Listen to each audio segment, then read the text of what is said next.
Bicol Saro Representative Terry Rodon urged the public and colleagues to let authorities investigate former DPWH Undersecretary Maria Catalina Cabral's death before making assumptions out of respect for her family.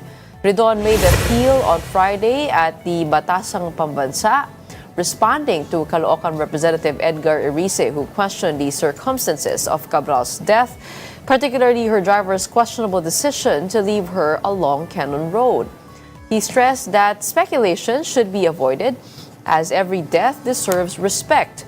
Rodon added that a probe into Cabral's death should remain separate from ongoing investigations of alleged anomalies and flood control projects she was linked to. And joining us now, we have Bicol Saro Party List Representative Terry Rodon. Magandang umaga po sa inyo. Thank you for joining us. Welcome back to the show. Good morning. Thanks for having me. Congressman, there are many speculations on how the former undersecretary died over the weekend.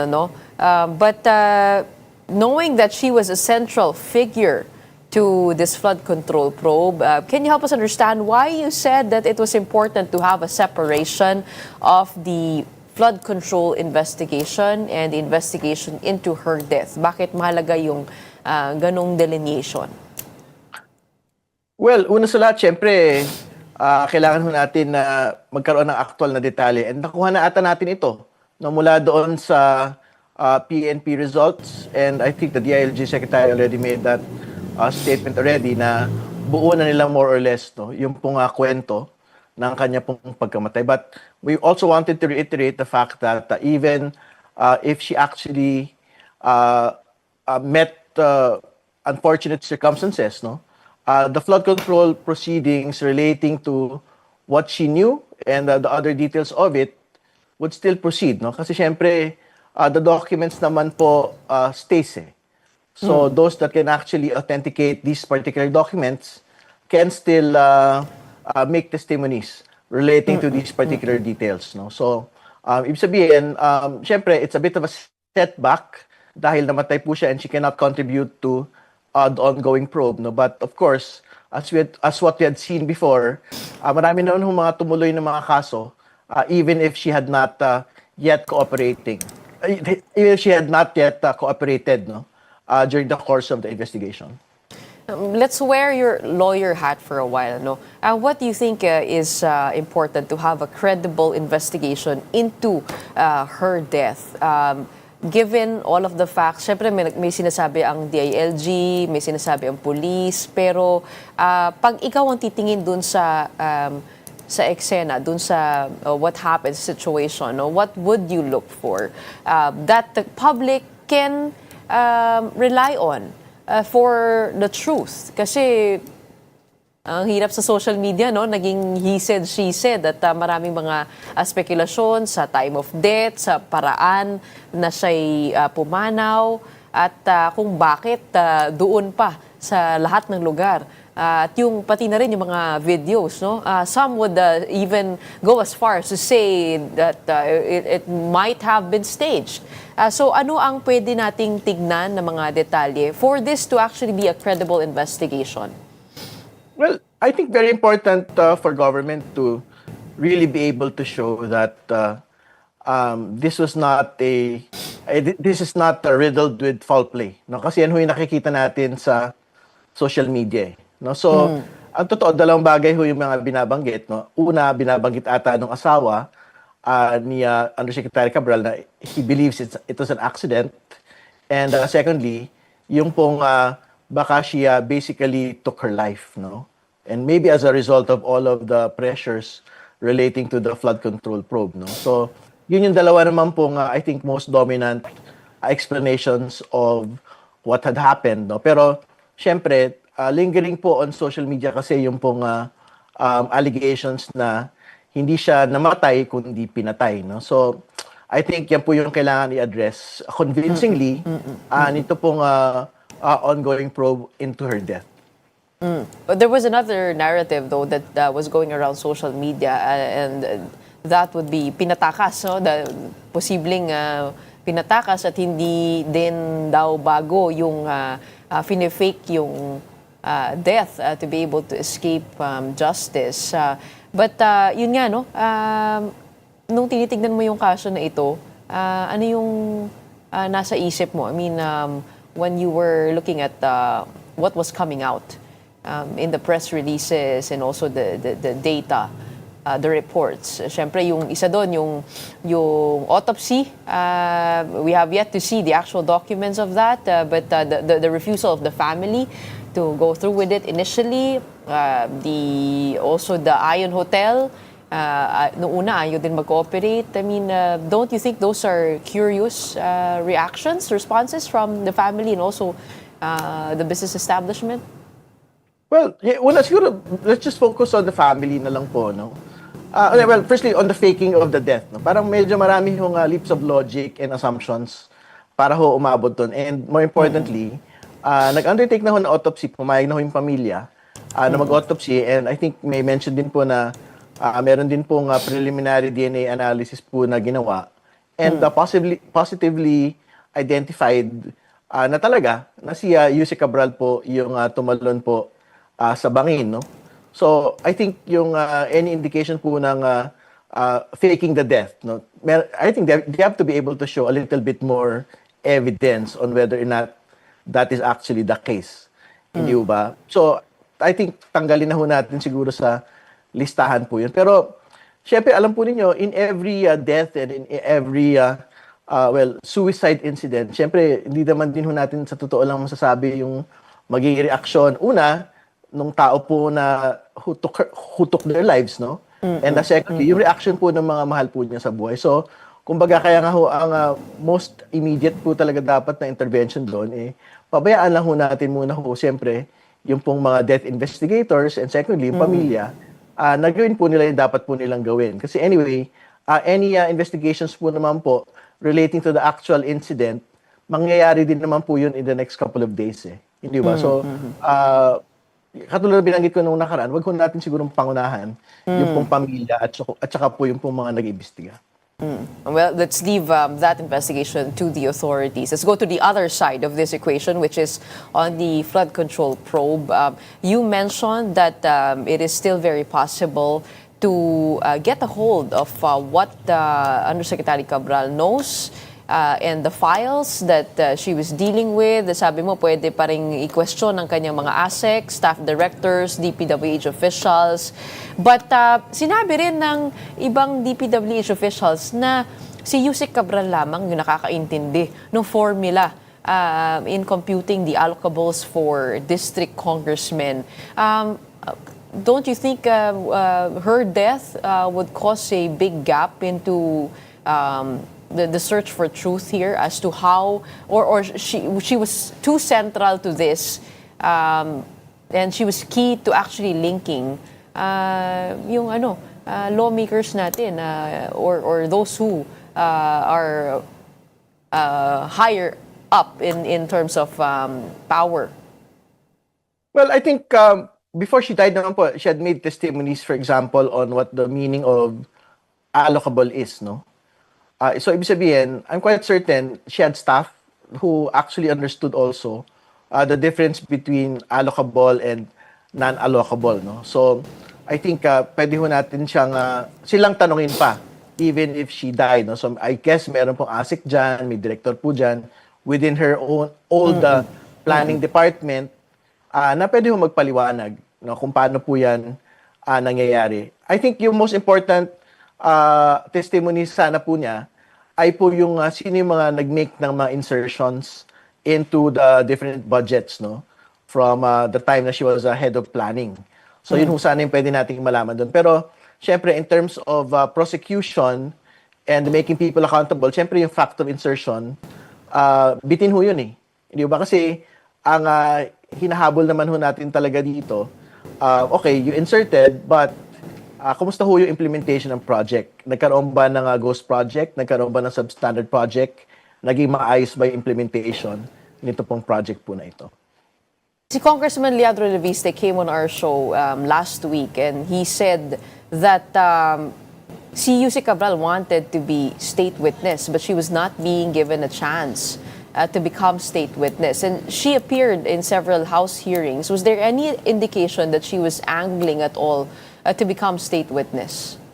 Wala naman po. Wala siyang indication, no, that she wanted to be a state witness. And syempre, malalaman naman ho natin yun from the investigators themselves. So, kung malalaman natin yan from the ICI, malalaman po natin from the DOJ and the Ombudsman, no, kung talaga nga she actually intimated na she wanted to be a state witness. No? So, I think more than Congressman Leviste, I think it should be these offices that actually need to confirm kung talaga nga ba nga she indicated that she wanted to be a state witness. But a lot of people found it curious that she was not being monitored as closely despite how important she could have been to the investigation. I mean, shouldn't have authorities exerted greater effort in monitoring her whereabouts and activities given her role? Parang yun pa nga lang, no, yung sa PCIJ report lumabas na siya lang yung nakakaintindi at pero not much attention, it seemed, was being given to her. Or bakit nga ba hindi siya naalok ng pagiging state witness?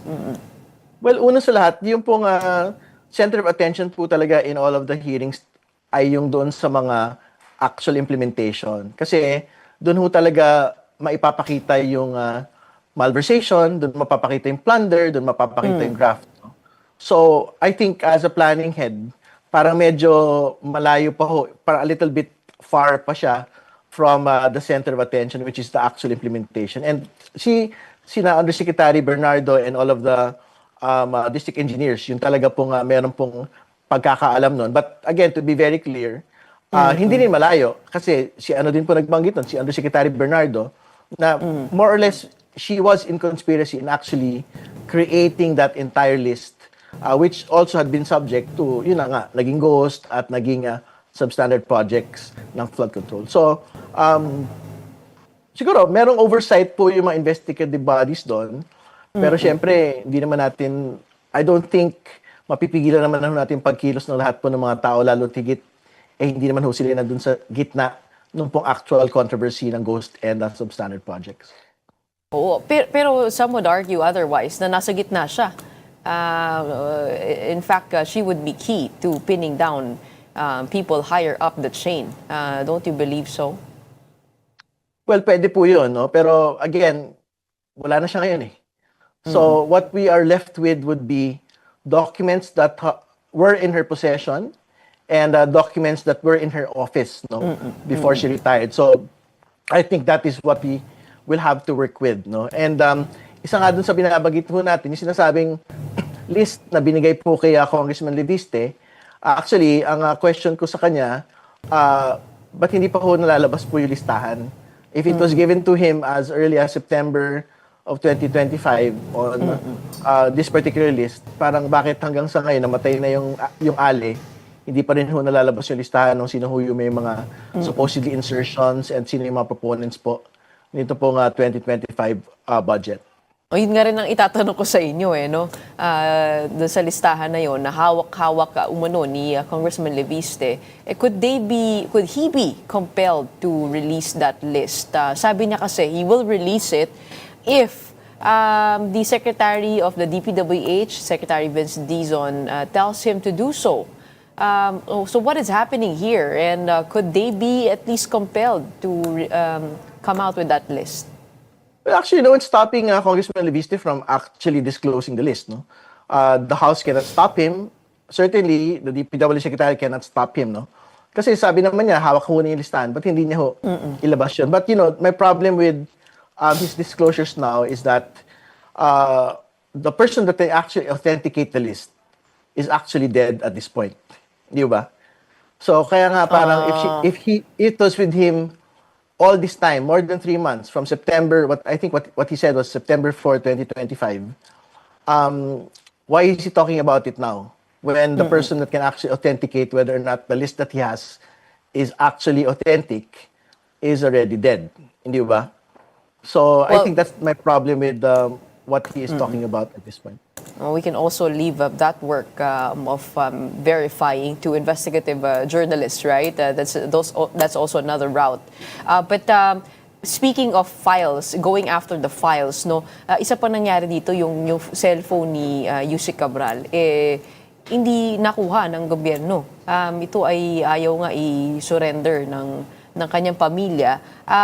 If the family refuses to surrender the phone without the court order, would they be within their rights to do so? At paano kaya? How should this be approached?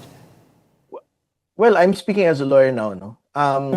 It will depend on where the phone was found actually. Kung yung phone kasi ay bit-bit niya when the incident happened, it was with her, it was in her body. Baka pwedeng kunin po ng gobyerno yun. No? Pero kung halimbawa, wala doon sa immediate vicinity kung nasaan siya, para mahirap i-compel po yung pamilya to get it without a court order. So for example, naiwan sa sasakyan, naiwan sa possession ng kung sino mang tao, para mahirap po atang i-compel. I think we will really need an order from the court to be able to get it and to be able to open the phone for forensic inquiry. Pero yung kanyang mga assets ay pwede pang mahabol yun. DOJ mentioned even if criminal liability may have ended with her death, civil liability is still there. So at this point, ano kaya pwedeng asahan ng taong bayan? Yeah, pwede ho magkaroon ng civil forfeiture laban sa kanya pong estate. No? So ibig sabihin, yung kabuuan po ng kanyang pag-aari, pagka ho halimbawa ipakita na hindi ho ito magkatapat doon sa kanya pong kinikita over the course of her 40 years in service, pwede ho nga mag-proceed yan to a civil forfeiture case kahit namatay na po siya. No, siyempre, very important din ho na mahanap din po yung mga supposedly hindi na nakapangalan sa kanya, pero siya po yung beneficial owner. No, lalo tigit, merong mga allegations na may pag-aari pa siya mga iba. Katulad nga po itong hotel sa Baguio kung saan siya nag-check-in. So, I think very important po na masiyasap din po ng mga otoridad ito pong bagay po na ito. Pero yung kanyang laptop pala, kasi you mentioned yung phone, kung dala-dala niya, pwedeng makuha. Pero yung kanyang laptop o kayang computer, pwede kayang ma-request yan? Can government do anything to demand that those be turned over in the spirit of the investigation? Siyempre kung laptop po ng gobyerno yun, and she was just using it, if it's a computer owned by government, pwede kong kunin yun anytime, no? Pag personal? Ibang bagay kung personal laptop yun, kailangan na ho ng court order against the estate para ho mapakuha yun at masili po ng forensic inquiry. And just to close out, no, the big story for the day, are you personally convinced that there was no foul play here? Like looking at the elements of the case, looking at the facts and the details, are you convinced? Don't you think it was a little bit premature for the DILG secretary to say there was no indication of foul play? Kahit na blunt force trauma, hindi ba pwedeng naitulak lang din siya? I mean, what is your opinion on what happened? I don't want to go into the realm of speculation unless alam ko na someone actually ordered someone to push her, no, doon po sa bangin po na yon. So I don't want to indulge into that matter, no. Pero kailangan din natin pag-isipan kung meron di bang batayan kung bakit niya kinuha yung buhay niya, you know. So syempre, I'm quite certain mabigat din ho talaga yung pinagdadaanan ng lahat ng mga taong sangkot po ngayon sa flood control probe, no. So and unfortunately, pwede ring isa ho yan dun sa mga baka naisip po niya na talagang gawin dito po sa bagay na ito. So kumbaga, in as much as sure pwede maging foul play, pero maganda pag-isipan din ho natin why did it actually end like this, no? Na kinitil po niya yung sarili po niyang buhay. If the family decides that they do not want to know the truth, kasi in many circumstances, pwede nilang gawin yun na parang gusto nila magkaroon ng closure, di ba? Paano babalansehin yun dun sa public interest angle nitong kaso? I think binalansin na ho nila yun nung pumayag ho silang magpa-autopsy.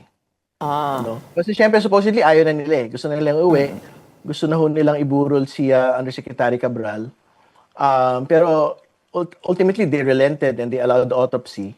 No? Kasi syempre, malaki din ho yung paglilinaw na magagawa po ng autopsy. At yun ho yung paglilinaw na nakuha ho natin. Actually, ibig sabihin, may third-party authentication na the body was actually Undersecretary Cabral and it was no one else. No? So yun. And I think mahalaga ho talaga na galangin din po natin yung wishes ng pamilya. At unless we have actual evidence to say na sangkot ho sila doon sa pagtatakip nung pagkamatay pong ito, tingin ko mas maniwala tayo siguro na gusto na lang ho nilang tapusin ito pong episode po na ito na talagang sumapit sa pamilya po nila. Okay, I guess we'll leave it there. As we go through the day, we'll find out more about what happened into Yusek Cabral's death. Thank you so much for your time today and for weighing in on with us. We have Bicol Saro Party List Representative Terry Redon. Have a good Christmas break, Congressman. Thank you, Gretchen. Merry Christmas.